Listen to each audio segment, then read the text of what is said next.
The three service models are infrastructure as a service, platform as a service, and software as a service. In on premise infrastructure, we have to look after the networking, storage, servers, virtualization, operating system, middleware, runtime, and applications.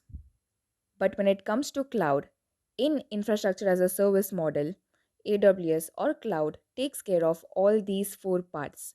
We must only look after the application runtime, middleware, and operating system. It is mostly used by network architects. In platform as a service, cloud or AWS looks after all these parts.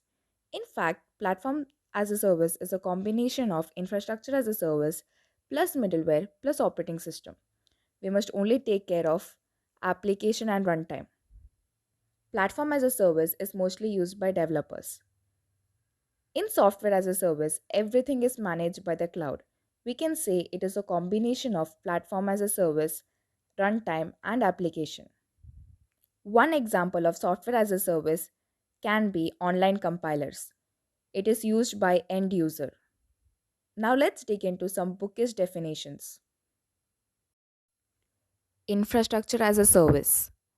It's a pay as you go service where a third party provides you with infrastructure services like storage and virtualization as you need them via a cloud through the internet.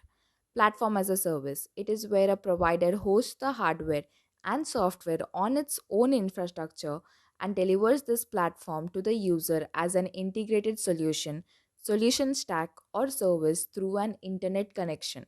Software as a service, also known as cloud application services, is the most comprehensive form of cloud computing services, delivering an entire application that is managed by a provider via a web browser.